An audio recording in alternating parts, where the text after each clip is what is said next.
Welcome Acolytes. Today I am reacting to one of the videos of Rev again, namely Localizers go mask off bragging about content for anime. That means the freaks that actually did their job wrong now cried that they get fired for it and just complain because of this, and now they are bragging about it. As well, if some of you Acolytes is an owner of a company, isn't it annoying if your employees actually try to F you over? Are just total efforts and don't concentrate on their work? Well, this is it. This is just it. This is just the thing that happens here, and it's just so well. I would have fired them instantly. Not even wait, just fire them. That's all. That's all. But let's see what Ref has to say. Yeah, come on. So once again, we're going to be looking at some more examples of localizers vandalizing anime and manga. Now, over the past couple of months, we've seen an increasing level of criticism being directed at localizers, and as they have faced more pressure, localizers have gotten more and more defensive to the point where the mask is starting to slip. They're starting to say the quiet parts out loud, and that's what we're going to see multiple times throughout this video. But we're going to start... Ooh, that's actually quite nice. I mean, yeah, if being a victim doesn't work, then go to aggression.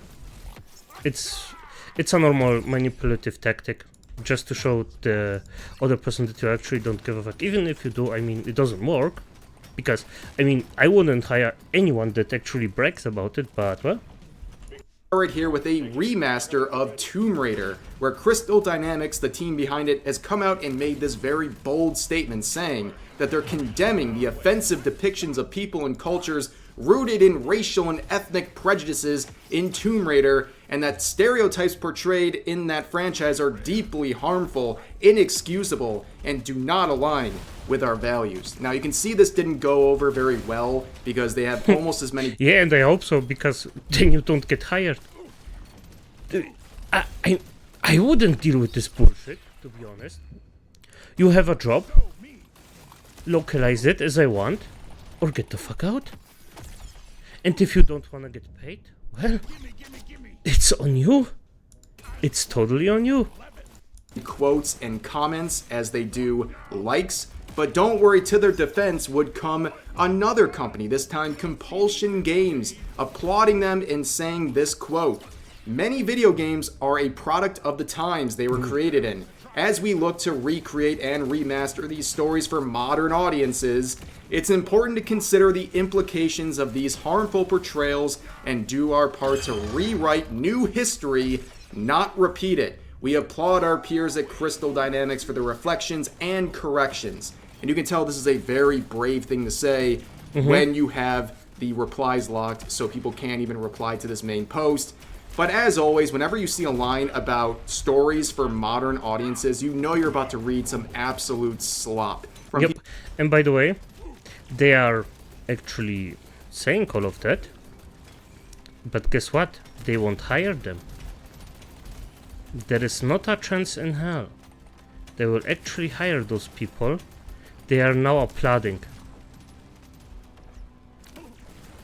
Because they won't, because they know exactly that if they hire those people, the only thing that comes out of it is a problem.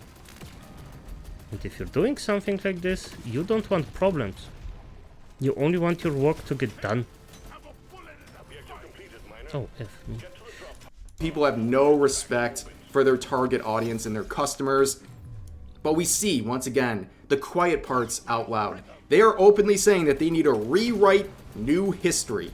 That apparently the consumer is so stupid they can't separate fiction from reality, and bad things, bad themes, bad people in games and other media have to be reworked, because apparently if the dumb consumer sees it, they're going to think that's acceptable in real life. So we have to rewrite history in order for them to consume the product. It's so weird, and they're, again, just mask off. And another observation people have made is that the community manager of Compulsion Games is this Katie person who has said some very weird comments about Asian and white people, calling Asians white adjacent. Just another example of... Oh, come on. This is one example of a racist person feeling way too sure about their own effing farts just because they are a certain skin color. And I don't know if it's just because of the skin color, but it's honestly right now it's just always the same. It's just always the same. It's honestly annoying. It's a bit annoying. Even in my private life it actually started to be a problem, and I don't appreciate it.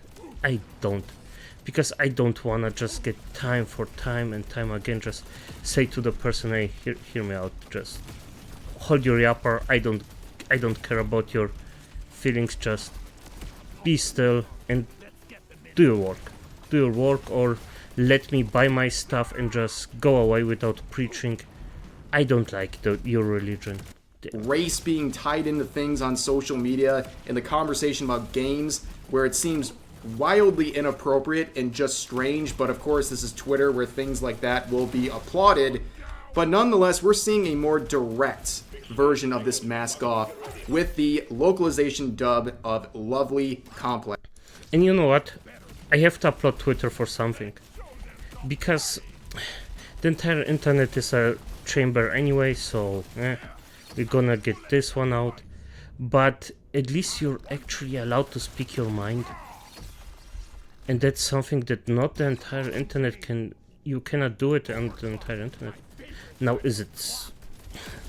Do you agree with this? I don't know. That's, in my opinion, irrelevant. But Twitter has the most freedom of all the social media.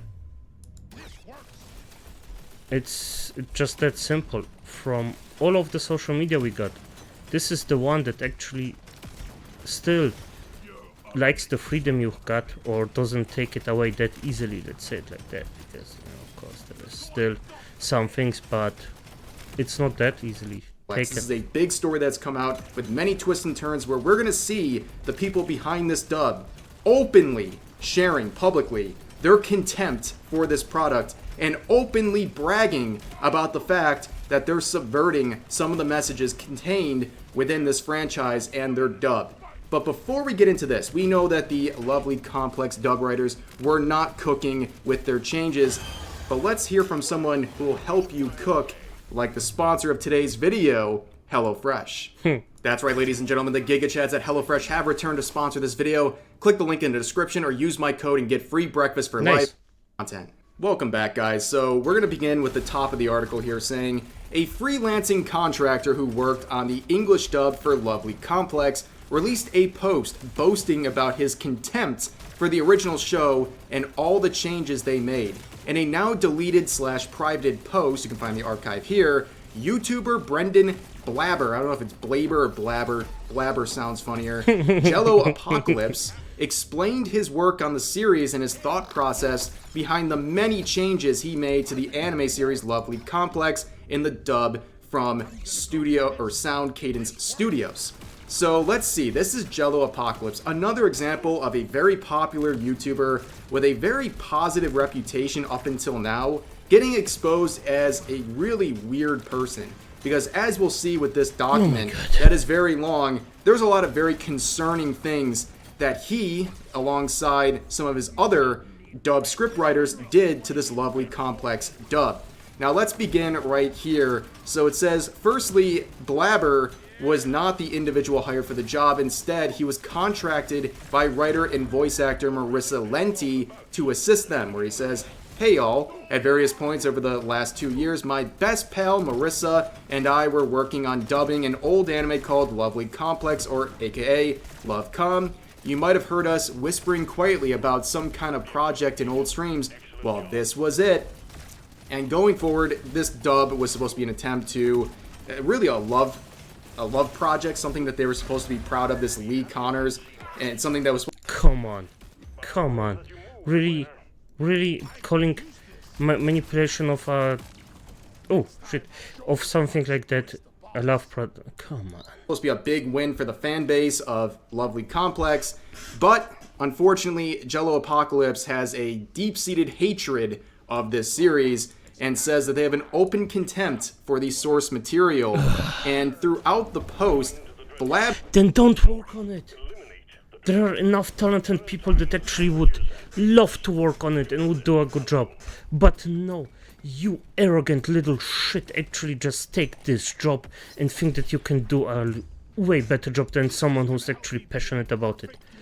Just get fucked, honestly. This is disgusting. Attempts to justify his censorship and changes from the source material, citing transphobic tropes and his opinion that the main character is an actual psychopath and all-over useless freak. So it says right here, it is quite unprofessional to openly shit-talk a property you've worked on in this industry. Lenti cannot express any opinions as they have an official relationship with Sound Cadence Studios, Discotech, and Toei Animation. I, however, Jello Apocalypse, was a freelancing contractor and do not think any of those things. I am not speaking for Lenti anywhere in this post. Who can say what Lenti thinks? I'm sure I don't know, but I will tell you what I think, and I think that Lovecom is a bad show about the main protagonist who's an actual psychopath and all-over useless freak. Even if you're a freelancer, don't do this. Don't do this. But on the other hand, I mean, he probably right now lost a lot of jobs that he would otherwise get, so I think it's maybe a good thing to a certain degree.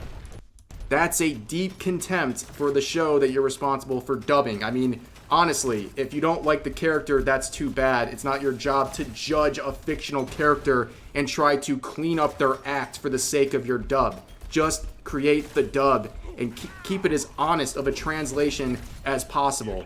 Yes. But going forward, so there's the biggest point. And by the way, I have nothing against it if there is a mistranslation of maybe some things, because at the end of the day, if you dub something, you also have to get into the context, and not every single person that actually dubs something knows the context of the thing. Let me just say, if you say there is a thing in Poland, a little nice saying, gdyby kuska nie skakała, to by nogi nie złamała. This means if the goat wouldn't jump, it wouldn't break his leg. So yeah, you actually can say the same thing about in Germany. You just get to say, well, don't do shit, it won't happen. Pass halt auf. And yes, it's the exactly same context, but at the end of the day, the things are just said differently. But if you say the one thing in Germany, well, if the goat, wenn die Ziege nicht springen würde, würde sie sich das Bein nicht brechen. I mean, it still makes some kind of sense, but it doesn't always have to be like that. And it's just not a real saying like in Poland. It's just something different. The contention for the dub writers involves Psycho, a trans woman who's introduced early on in the series. Early on, the main character dislikes her, citing some vague preternatural awareness that she's trans. Rather than try and maintain the original script as closely as they could, Blabber and Lenti went on cutting things, changing context, and otherwise altering dialogue from the original translation. He even says that you can watch the English dub with subtitles on to listen to our edits in real time. That is something we have seen with people like Jamie Disgusting. Marchi and other localizers, basically taunting people to go and watch the dub versus the subtitle version and try to spot all the things that they changed. It's very, very shameless, and they feel comfortable posting these things publicly. It's insane. But here's the Yes, it is insane. But at the end of the day, they got the job. And I just hope they never get one again. Because this is disgusting behavior.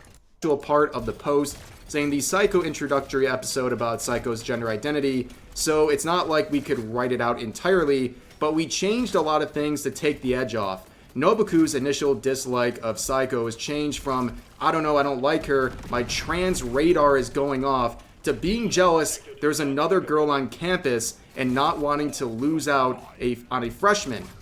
In the sub, Otani and Risa's end of episode reactions could generously be called confused, but they got the spirit about the whole thing.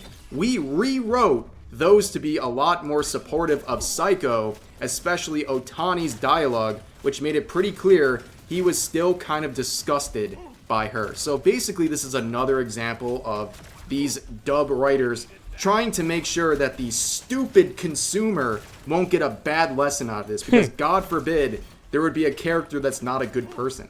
You know, if you... Yeah, God forbid, you have to actually think about the things you do, say, and maybe even watch the people you actually acquire with, are talking to. Wow. Why is it so bad? I don't get it. If you think this is a reflection of this character and that these comments makes them a bad person or a flawed person, what's the issue? They're not real. This is a fictional character. Who cares?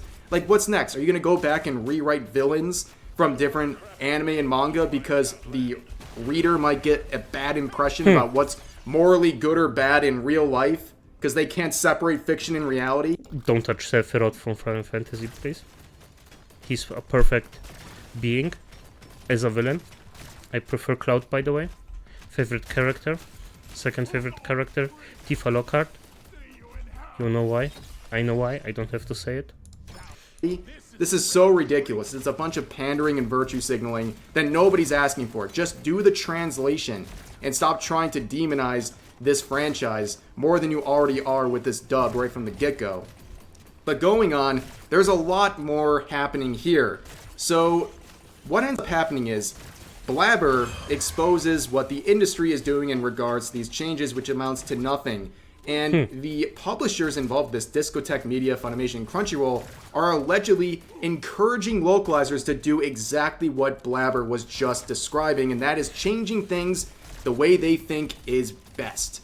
The way they think is best for a modern audience. And you can see the section right... Okay, I have to look it up. And if it's true, well, my Crunchyroll sub is done. It's out. I'm just gonna F it. Well, have to find another way to get my fix of anime. Especially Overlord. I love Overlord. Oh. Here, where Blabber not only outs his own process, but also the process of these other companies and their localizers as well, saying, of note, most anime distributors do tend to ask that you don't advertise changes like making things less transphobic. This is because large swaths of the anime community are racist, sexist, transphobic, etc., and will descend upon company' social media page for weeks for the strangest things. Discotek added a content warning on one of their discs and got flack for that, so they're understandably a little skittish now. Funny/Crunchy works like this too. Too Long Didn't Read, most anime distributors don't care if you make things nicer or more gay or more or add more representation. They just ask that you don't flaunt the changes or use buzzwords. If this is true, Blabber just exposed Crunchyroll and Funimation for essentially allowing free range to localizers to change things as they see fit, as long as they don't announce it and brag about it publicly. That should be... I'm gonna say this. If this is true, and I'm not gonna believe it until I deep dive a bit more in it and see it for myself, but I also don't think that it's unrealistic to assume exactly this behavior. Just because it just takes one bad person on the on the correct position for them to fuck shit up. So yes. Be extremely concerning to anyone who is consuming products from those companies. But moving forward, they would also throw Funimation and Crunchyroll under the bus again. in this section where they say to save money on all the extra voices, most of the voices in this dub were grabbed in an unusual way. Usually companies that dub anime are working on more than one show at a time. If they have an actor in for show A and they have an extra time in a session, they may bring that actor to show B to voice some background extras. Because that actor is already there for another show and they're being paid the same amount of money for the same time slot, it makes sense to utilize them in multiple shows. Funimation/Crunchyroll also does this because it saves them a lot of time and money, which is a very weird thing to learn. Obviously, from a cost benefit, it makes sense for them, but for the product itself, does it really make sense to be shuffling around these voice actors? It kind of leads to the question of authenticity. Are we hearing the same consistent voices throughout franchises, or are these extras being brought in to save company money and record lines for series that they originally weren't cast for? It's a very strange thing. But going forward, I don't think they meant this by it, but it doesn't make sense. I mean, it does make sense if you do a voice thing, a voice actor gig, and do a different thing, but like not in the same role or a smaller role, and the people just want you there in this voice acting thing just for a short one, then yes, then it makes sense. But anything else, I don't think so. Here's another part of this article saying, the centerpiece of the post is when Blabber is sarcastically frustrated that their dub is this good, because he feels that anyone who picks up the show and enjoys it will only do sniff your own farts. so because of the dub. When discussing his dub in the context of the show, he says, "We made it good. This show sucked."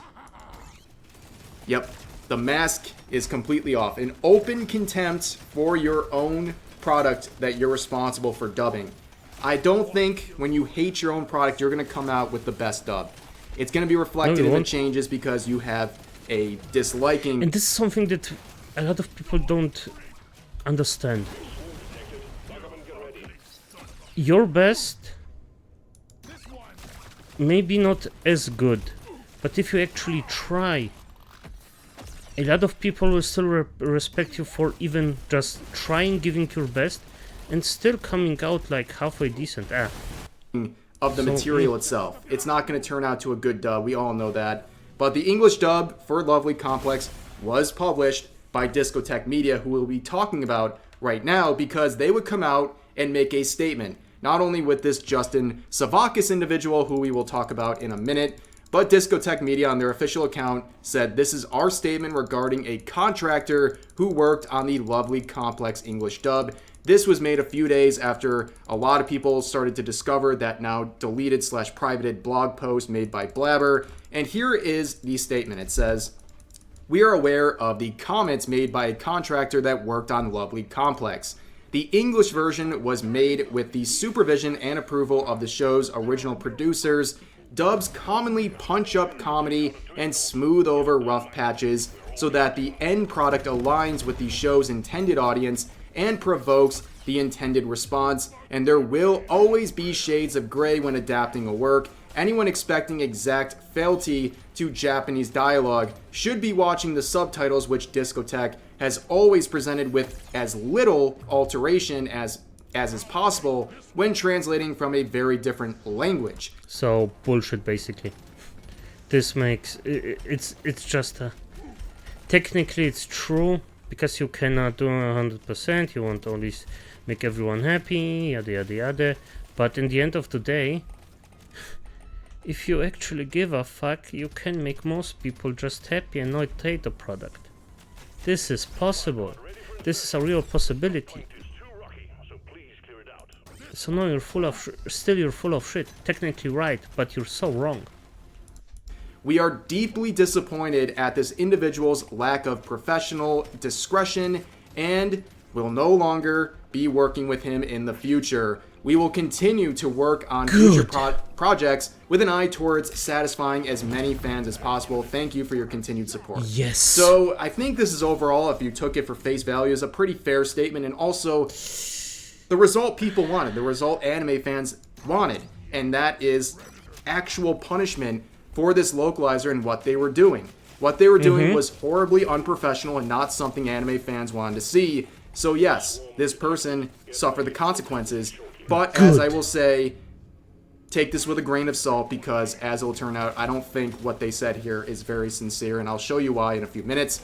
But there was a lot of reaction to this by localizers and localizer supporters who were very nervous about the, possibility of consequences for bad work. This user saying, congrats to Jello Apocalypse for not only setting back online discussion about localization another decade or two when it's already an absolute tire fire, but also getting blacklisted by one of the few remaining independent anime companies in the West. And of course, another brave post locking the replies. But yes, they're basically mad not because of what Jello Apocalypse did. They're mad because it's proving the concerns of anime fans correct, because we're now hearing the quiet parts out loud. Here's another post saying, more localization controversy. My absolute best advice to new/aspiring translators in this current climate, find yourself a group chat of trusted friends and/or industry peers. Need event? Discord. Wanna brag? Discord. Tweak the story? Soften some bigotry? Discord. So this localizer is saying, no, you should definitely subvert the messages of your localizations. I'm gonna give you a tip that probably is way more worth way more than the tip of this woman. Do exactly fucking opposite of what she said. Concentrate on your stuff and just do the best job you can. And I think you'll be way better off in life, and not as miserable as these people. Just make sure you do it in private, and don't let the anime fans, the consumers, find out about it. That's how mask off these people are. It's insane. Here's another one from an infamous localizer supporter, one of Jamie Marchi, that localizer, one of her biggest supporters right here, saying, so someone said something stupid and now the anti-localization crowd want to make a big deal out of it when it isn't. The statement says the English version was made with the it's funny. supervision and approval of the show's original producers. That's all that matters here. Where this user would rightfully point out a direct quote from the post saying they literally removed the original mangaka from the English dub. In the English dub, there was supposed to be a cameo from the mangaka, and they cut that out because they didn't like it. They literally cut out the mangaka's cameo. These people, they just say shit that makes no sense. I can't believe you would make such a clearly disproven statement, but localizer supporters, that's kind of what's to be expected. But here's another one saying, actually F Brendan for filling out all the checkboxes of a localizer boogeyman by drying out his undies on the internet for all to see. Legitimately, F you are perpetuating the chud nonsense. Well, it's starting to look like the chud nonsense is a chud reality. And by the way, chud is just a word they use for anyone they dislike on the internet, or anyone who would dare question these localizers and their unprofessional translations. But yes, again, they're angry because we're discovering that this is exactly what's happening, that these localizers are actively changing the messages and trying to hide it. You're just mad because people are finding out because Blabber was blabbering. But here is a very concerning turn of events pointed out by Scratchpoint here, saying Discotheque has released another statement addressing the deletion of the previous one and asserts that they don't stand for censorship. Actions speak louder than words, so stay vigilant, but maybe this ordeal will make for more careful supervision in the future. So we're going to be talking about this Justin Savakis individual. He is a director and producer who has worked with Discotheque. Here is his statement saying, for those wondering why an earlier statement about Lovely Complex was removed, we need to coordinate some stuff, BTS. We'll hopefully have more to say at a later date. For now, sorry, but that's the pro world for you. For those still side-eyeing us, we hear you and we understand, but honestly, look at us. we not only released the 2 of the most offensive anime ever made, Violence Jack and Angel Cop Uncut, we restored them from 35mm. You know what we stand for, and it sure ain't censorship. Now, of course, the side-eyeing is justified because after this post, if you look at his likes, it's filled with posts defending the localizers, not only in this situation, but in other situations as well, who are also trying to toss blame on other people, including anime fans, and make them out to be some kind of a boogeyman. Here's one of the likes, saying, localization concerns is Gamergate 2, and I'm really disappointed in how many people are feeding into this. So the comparison of valid criticism of localizers being likened to Gamergate is a huge cop-out, and trying to write off all these concerned anime fans as some kind of a set of boogeymen who are continuing the Gamergate legacy, which is a big... Oh my god, the Gamergate stuff. It's so old, so dead, and the thing is, the people that did Gamergate just got bored and went out. What the F? Why are you still riding on it? Is this the boogeyman you wanna do? Yes, of course it is. Talking point for a lot of these localizers who came out of that era. But nonetheless, things would get even worse because users are starting to discover that some of the supposed changes that were not included were actually included. And there's a whole list of these. You can find them on Twitter on various threads like this. But a lot of these changes are being pointed out on the Discotheque subreddit, and those posts are getting taken down by mods. Not a very good look, especially when they're saying that they want to be transparent and they are against censorship. But anyways, it's another localizer situation. Unfortunate to see, but not unexpected. Yeah. But as always, it's important to call this stuff out and bring attention to it. But yeah, it's just, oh my god. It's so... I don't know what to say, to be honest. I don't know what to say. But let's credit where credit is to Rev again. Nice job. Second of all, I don't find Twitter to be that cesspool of a cesspool that I actually thought it is at the start. It has cesspools, but it's not that bad. All in all, just say it like that. But as it is, acolytes, good night.